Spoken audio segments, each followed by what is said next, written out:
Hey everyone, welcome. Nick Peroni here. Welcome to the first module of Ecom Empires Academy, where we're going to be looking at a lot of the introduction, foundational stuff. This module is for anybody that is new to e-commerce, or even if you have been in e-commerce, but maybe you don't have an understanding of the full spectrum of everything that's out there and available.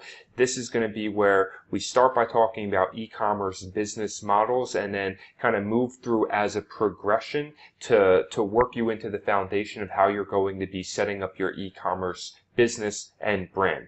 So to start, let's just look at some of the basics, okay? E-commerce is just something that means selling things on the internet, all right? And there are several business models to this. I don't want you to, a lot of people out there right now, because of people selling courses in the online marketing world, they think of e-commerce is just drop shipping or just print on demand, and that's not true. There's actually many different types, and even within the different types of business models, first you have to think about what type of business model, okay? Because there's really two main classifications that are going to apply to 99.9% of people watching this. That's either that you're going to be selling business to consumer or you're going to be selling business to business, okay? Whichever one is fine. Like it's completely up to you. I just want you to be aware that they're different, right? A very much typical drop shipping and print on demand is going to be selling straight business to the consumer, and a lot of times, business to business is going to be marketing agencies, professional services, wholesale goods, right? Like if I set up an agency and I help local businesses get more customers through Facebook ads or get more customers through local marketing and SEO. That's a business to business service, right? And it's a marketing agency. It's still e-commerce though, right? E-commerce doesn't mean that you have to sell physical products, okay? It's just anything that you sell online. All right, and so business to business is a form of e-commerce where these are just some examples, okay? Business to consumer, like I said, is generally going to be where you see a lot of the physical product stuff, where you're selling drop ship items or print on demand, but it doesn't have to be. It could be information products as well, right? Like one of the business models I have is selling information products. And as a business, Ecom Empires, I sell to a consumer, or you could call it business to business, I guess, whichever way you think about it. But really, it's more business to consumer because it's generally like a solopreneur or somebody getting started, or food and beverage, right? So these are all just like some examples of different categories. Obviously, this is not a complete list, but I just want you to get in the mindset that when it comes to business models, there's two parts. First, you have to understand, are you selling business to business and or are you selling business to consumer, okay? So once you know who you're selling to, then you need to choose what model you want to use to sell to that audience, okay? There's basically 5 core models that I'm going to talk about, all right? There's drop shipping, there's print on demand, private labeling, subscriptions, and selling your own product or service, okay? Dropshipping is a trendy business model right now because of low barrier to entry. There's millions of product choices out there, lots of automation tools. Like this is something that this may be, in fact, exactly why you're here in e-commerce. But again, I don't want Ecom Empires, and I definitely don't want Ecom Empires Academy to be focused on just dropshipping. As a slight backstory, when I got started with Ecom Empires, I created a course called Dropship Academy. Many of you have probably gone through it, and that was completely solely focused on this dropshipping model of taking products wholesale from China and then selling them on a Shopify store to consumers around the world, right? And that is a low barrier entry to model to get into.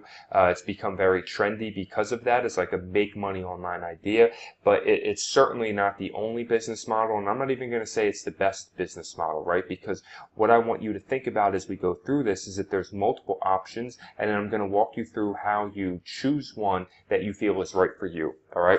But if you're unfamiliar with drop shipping, this is the idea. Basically, you set up a store, okay? and you find third-party products, all right, at a wholesale cost. Like I find a necklace at $3, I put it on my store to sell it for $20. Customer buys the necklace, you keep that $17 profit, and then your supplier ships the item to the customer. You never have to touch it, okay? That's what drop shipping is. And when done right, it can be a really lucrative, really great business model, because it's something where it's low risk and there's no inventory. There's so much of the barriers to business are not there, okay? But when it's not done right, and we're going to talk about this, but when it's not done right, then it can be a nightmare. Here's a dropshipping example of a store that's been around and is still around and doing very well. They're called Sugar and Cotton. You can look them up. Basically, they are sourcing products direct from China, right? Like, these are not their products. They're not making these. They are just sourcing products. They're putting them on their website, and they are reselling them using social media ads for profit. Okay, that's an example. Print on demand is very similar to drop shipping. It's kind of technically a form of drop shipping, but the difference with print on demand is that you're not selling somebody else's already created products, right? You are taking an item like a shirt or a poster, apparel, and then you're printing some sort of design on it, okay? And then again, you are reselling it. So it's similar to drop shipping in the sense that you are not fulfilling the item, right? There's third-party fulfillment companies that can link into your store. So basically, if you take a t-shirt and put a design on it, I take a t-shirt and I put an Ecom Empire's design on it, okay? Then somebody goes to my store and buys that. The order is routed to my fulfillment partner. They print the shirt and then they ship it, okay? So print on demand is, in my opinion, actually one of the best business models for right now, because there's so many advantages to what you can do with print on demand. It can be so unique, it's so brandable. You can make designs specifically for a niche, and there's so much unprecedented opportunity right now, because it's it's not like it's not a race to the bottom like drop shipping is. Print on demand is something where you're actually selling unique designs that are difficult to copy to people. But we're going to talk about print on demand and drop shipping more specifically in later modules. So for now, I just want to introduce you to the business model. Here's an example of a print-on-demand store, gearbunch.com. I know these guys that have started this store. It's a fantastic example of print-on-demand, and you can see like some of the categories they have here: leggings, capris, yoga pants, hoodies, shoes. So basically in the shoes category, they are taking these designs. These are unique custom designs that they are making, and then they are uploading them to this product, this shoes product, and then if somebody comes and buys this, their third-party fulfillment center will print that item and ship it to their customer, okay? And it's a really unique model, as you can see, because this type of design on that shoe doesn't exist anywhere else. And in fact, up until very recently, it wasn't even possible for me to print a Hamsa design on sneakers and then go on social media for people who are interested in Hamsa and show them this exact design and this exact item. You see how specific and how unique the connection, how brandable that connection can be there. That's why print on demand can be a fantastic business model when you understand it and you know how to set something like this up. Private labeling. This is where generally drop shipping evolves to, okay? Because private labeling is a little bit more difficult, because you have to know what you're selling, right? You want a proven product idea when you private label, because you're going to have to order in bulk. You're going to have to get your own packaging, and it can even go even further to that, to where you're getting involved in the manufacturing process. So the advantages private labeling are that it's very unique. It's your brand. So like when you're drop shipping, anybody can drop ship that same exact item. All they have to do is be able to find where you're getting the supply from out of China, which is generally not difficult, and anybody can sell it, right? So it becomes a commodity, and again, it becomes kind of like a race to the bottom, where you're all selling until it bottoms out and nobody can sell it. And I'm not ragging on drop shipping, because you can make a lot of money with that, and that's how I got started. But private labeling is generally where you want to evolve to, okay? Because private labeling is when you can build your own brand. Private labeling is when I can take whatever I was selling and put my brand on it, and now it's specific, all right? And I'm able to bring that item in bulk to my own fulfillment house and start creating a much better customer experience, because I can have my own packaging, I can have my own inserts, I can have my own logo on it, right? So this is, and the advantage to private labeling is that you aren't necessarily manufacturing the product yourself. You just need to find a good manufacturing partner with a proven idea, and then be able to build the brand around that and do the marketing, okay?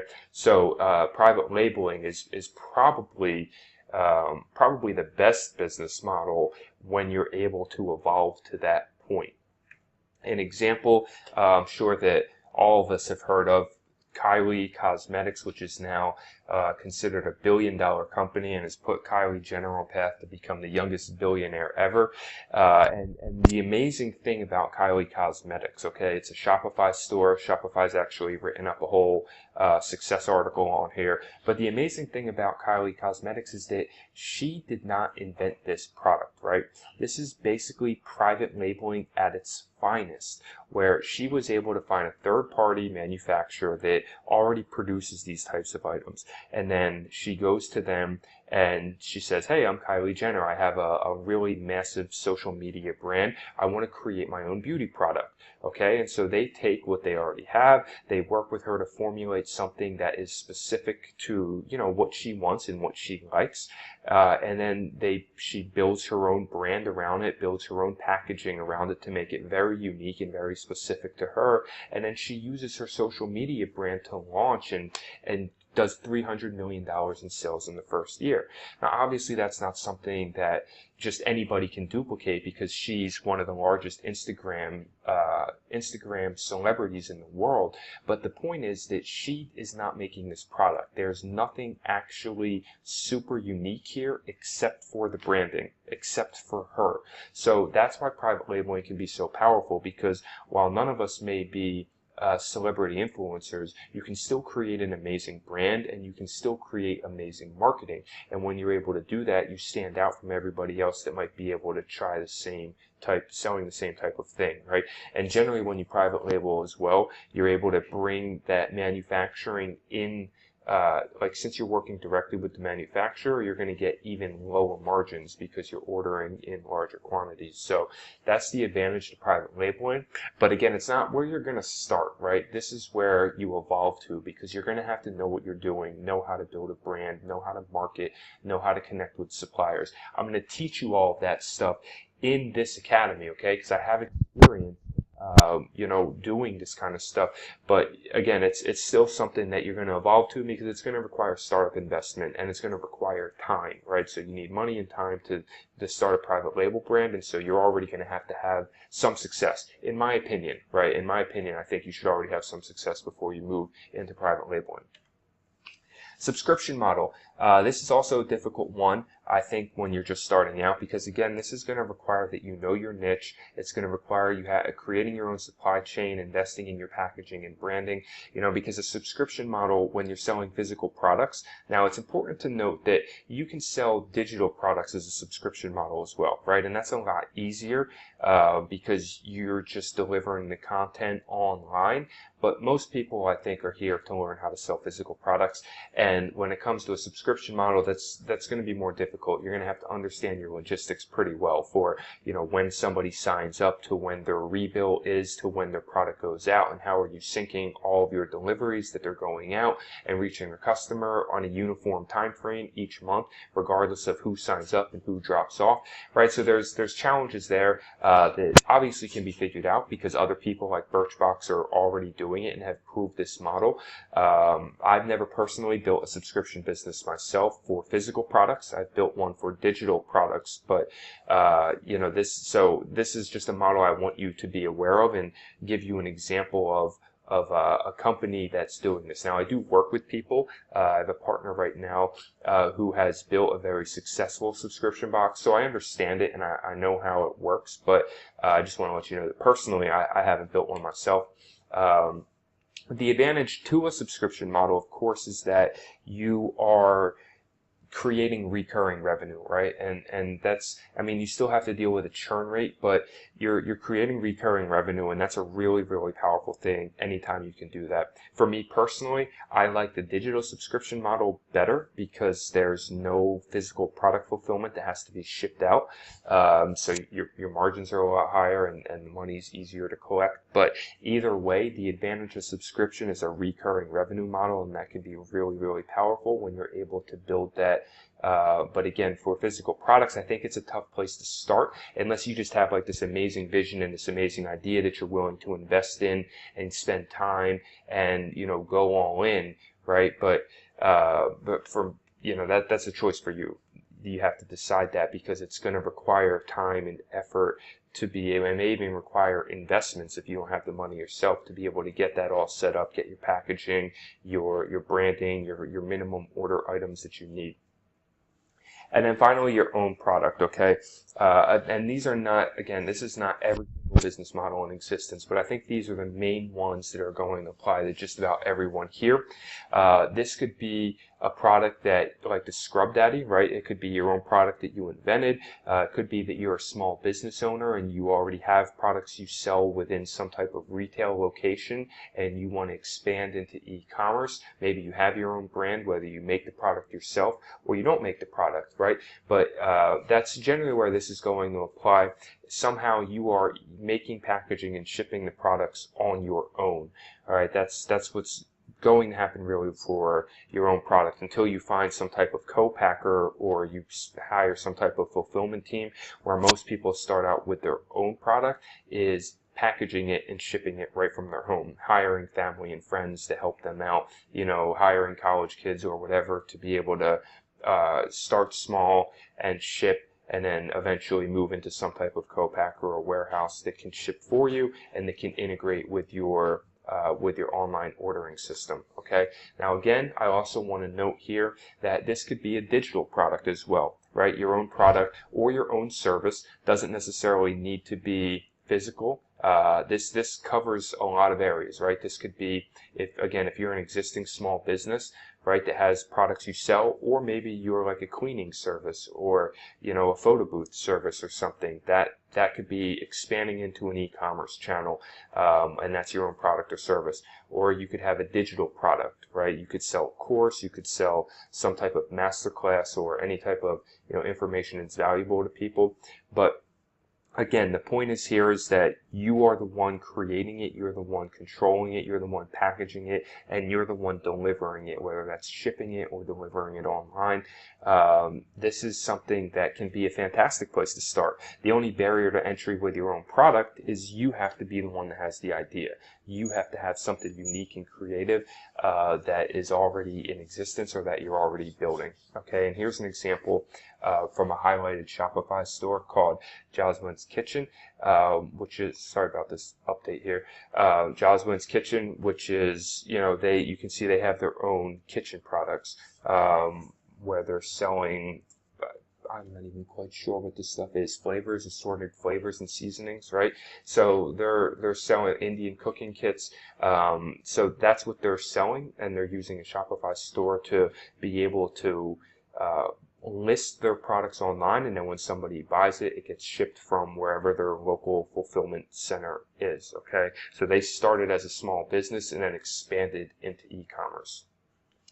Now, it's important to note here, after we've gone through these business models, that no business model has to be standalone, right? It doesn't mean you can't mix and match. It doesn't mean your business can't evolve from one thing to another thing, right? For example, you could have a business that sells dropshipping products, and you eventually start adding a subscription model as well, right? You could have a dropship plus print-on-demand store. Say, for example, golf. And if you're in the golf niche, you could sell and dropship golf products while also creating your own line of golf t-shirts, right? And they could both be sold on the same store.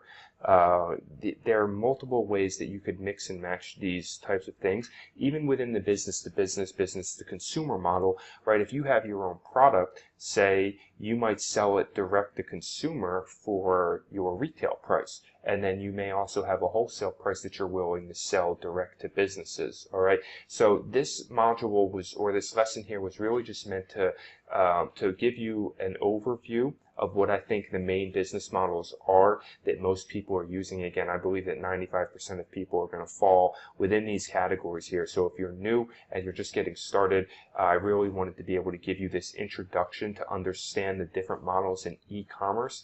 And in the next lesson, we're going to look at now how you start narrowing into what business model is right for you, and where should you be starting. All right, see you in the next lesson.